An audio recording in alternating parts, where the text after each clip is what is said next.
저는 쿠팡을 시작한 지 3개월 만에 월 1억 매출을 달성하였고 1년도 안 되어서 쿠팡에서 가장 상위 판매자 등급인 프리미엄 파트너로 선정되었고, 그리고 최근에는 로켓크로스 탑셀러로 선정되면서 쿠팡에서도 인정받고 있는데요. 만약 어떻게 시작해야 될지 모르겠거나 현재 마이너스가 발생하고 있다면 판매하는 방법을 모르시는 겁니다.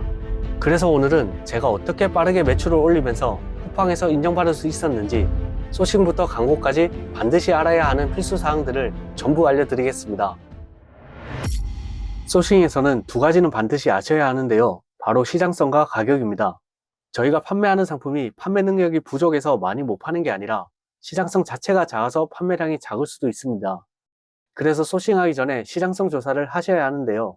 이때 시장성 조사는 반드시 쿠팡에서 진행해 주셔야 합니다. 왜냐하면 네이버 데이터룸이나 아이템 스카우트 같은 곳에서는 네이버에 등록된 상품 기준으로 키워드의 검색수를 보여주기 때문에 실제로 쿠팡에 판매되고 있는 상품의 검색수랑 다를 수 있습니다.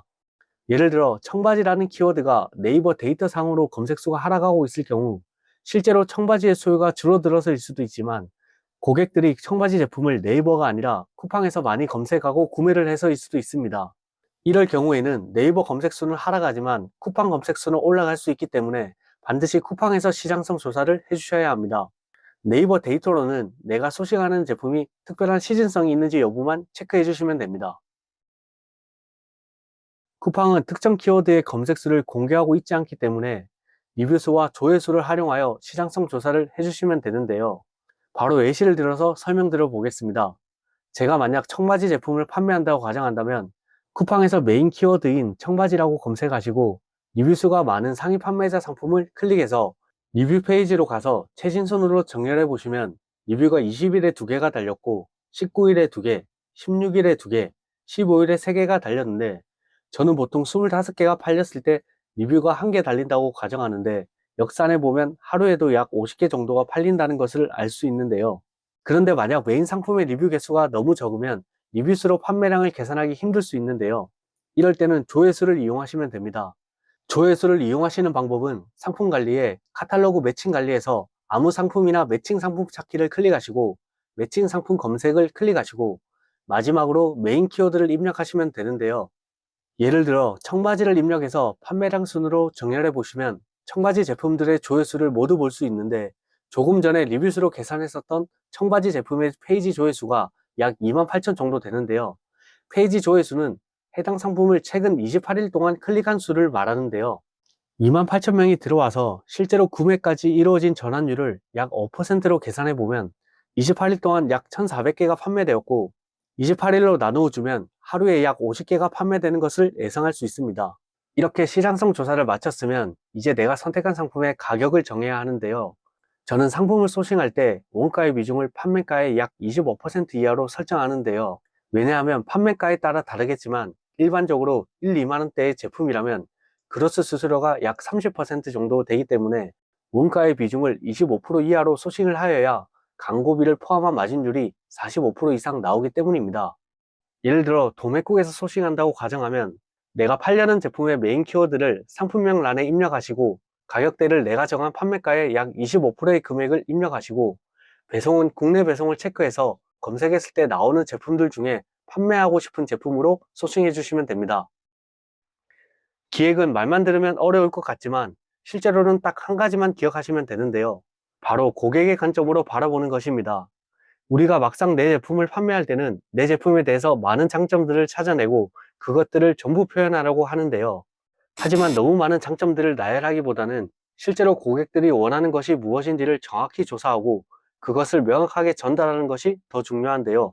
만약 제가 캐리어를 판매한다고 가정하면 캐리어는 소재가 중요하기 때문에 재질과 같은 장점에 대해서 설명할 수도 있지만, 실제 캐리어를 판매하는 사이트들의 리뷰들과 커뮤니티를 살펴보면 가장 중요한 것이 캐리어나 캐리어 바퀴의 파손에 대한 부분들이 가장 많았는데요.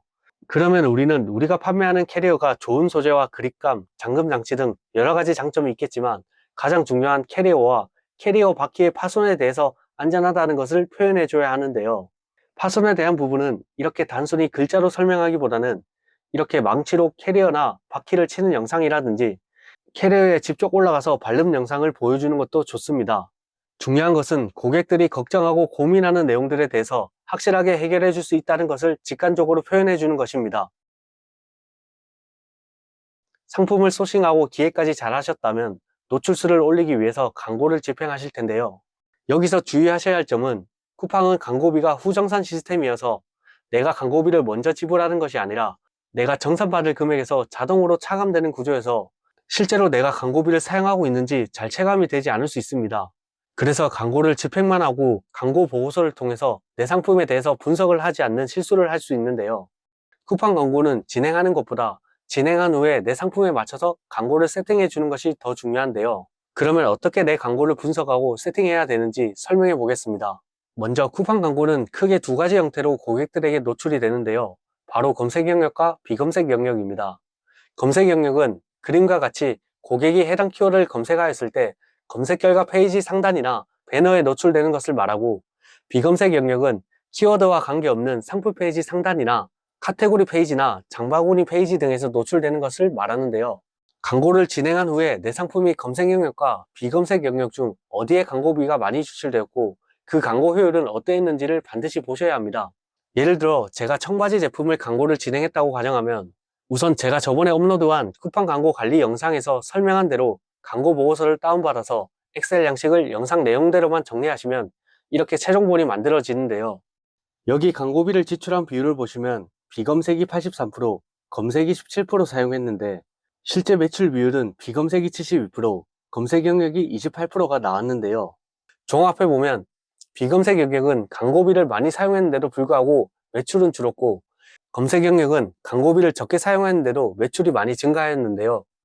그리고 광고 효율과 전환율도 검색 영역에서 높게 나오는 것을 보면 해당 상품은 검색 영역에서 효율이 좋은 상품이라고 판단되어서 검색 영역 비중을 늘려주면 되는데요. 여기서 검색 영역을 늘리는 방법은 목표 광고 수익률을 낮춰주시면 되는데요. 목표 광고 수익률을 낮추게 되면 검색 영역과 비검색 영역 모두 CPC 단가가 올라가서 공격적으로 광고가 진행되는데요. 이때 검색 영역이 더 많이 변동을 하기 때문에 목표 광고 수익률을 낮추게 되면 검색 영역 비율이 더 많이 증가되어서 고객들에게 노출됩니다. 그리고 여기서 중요한 부분은 만약 내가 목표 광고 수익률이나 예산 등을 변경하였다면 반드시 메모해 놓으셔서 내가 생각하는 방향대로 광고가 진행되고 있는지를 계속 체크해 주셔야 합니다. 오늘 알려드린 내용 이외에도 제가 억대 매출을 유지하면서 알게 된 노하우들을 유튜브에 계속 업로드할 예정입니다. 지금 바로 구독하셔서 제 구독자분들은 좋은 인사이트를 많이 가져가셨으면 좋겠습니다. 감사합니다.